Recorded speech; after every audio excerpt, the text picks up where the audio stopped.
was set short on the lane and hooked immediately. Unfortunate.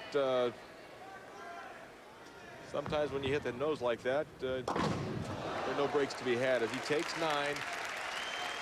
That lead for Rudy Kasimakis now growing up to 13 pins. Well, Barnes still has, 7 through 10, and should he get it back and start striking, put a little heat on Kasimakis. Because I don't care how much action you've bowled, I think something special about winning a PBA tournament. Well, you're absolutely right, Phil. A great shot from Chris Barnes. He comes back. These two guys are not just great competitors, but they're very good sportsmen. I mean, Rudy, he put out his hand as to say, okay, nice shot, good play on the left-hand lane. I talked to Rudy last night. I said, who'd you admire? He said, a couple of players when I was growing up, Mark Roth and Marshall Holman. Make you feel old a little bit? I'd like to see what will happen if he strikes here. He wanted to get excited, but the flat 10 will subdue his emotions. Still up by 13 with the spare. Well, Barnes sitting down knows that certainly get right back in it with a strike, but you can see Rudy fifth, and then first. Took over in round 3 and never looked back. And that was a big-time mistake.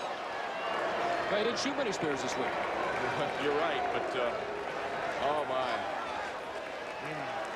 Family watches, and they're hurting for Daddy.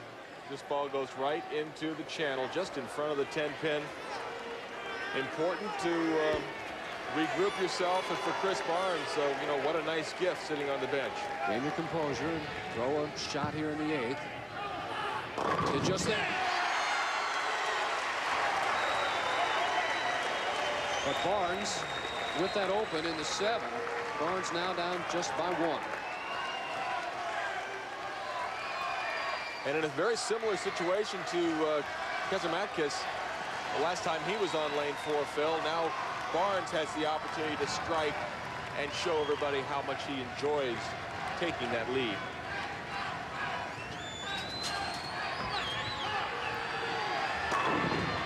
There it goes. There it goes. How do you like it? That was a double dipper. That went forward, then backward and over. Now the 6 pin is going to touch the 10. Not very much, but enough. So now Barnes on top by 9. Kasimakis looks on.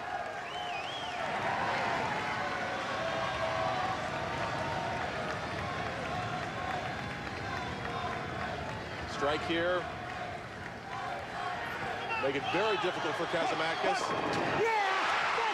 Got to give Barnes credit after that open in the 6th. He has come back with 3 in a row, and also Kasimakis, after he missed the 10-pin, came back with a strike, but he's got to get one here in the 9th. Well, important for Rudy to take it all the way as we look at Chris Barnes clinching the fists, flailing the arms, enjoying the moment. Rudy Kasimakis, possible 227, needs this strike, 4-pin, lane 4. I think right now they both know big advantage, Chris Barnes.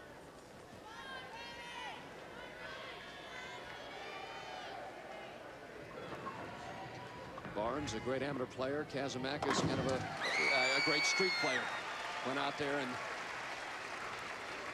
took on a lot of talent and bowled very well now on the PBA Tour. But whoever wins this match, invitation to the Brunswick World Tournament of Champions.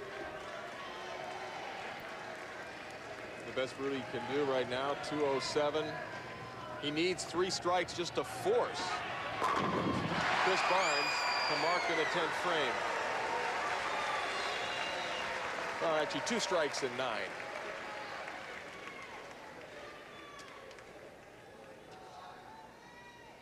Boy, they both bowled a very, very good match. Unfortunately for Kasimakis, missing that 10-pin in the 7th frame. For any chance, must have the strike. And it's a 10-pin. And that'll be Boy, be it. Chris Barnes right now is he's hitting himself with his hand because he goes, I won, I know I did it. It's kind of nice almost to realize you've won a tournament. You don't even have to show up in the 10th, although stay behind the foul line and get a few pins to win his very first PBA championship. But for Rudy Kasimakis, 197. And for Barnes, 146 in the 7th, a double. And he's going to be a new championship as he is going to take home the trophy here in the PBA Flagship Open. Yeah, it was never so much fun to leave the 2 and the 4 pin in his life. He said that's enough and asked if that's enough, and it is. Right now he has 200. Should he just throw an air ball on this shot?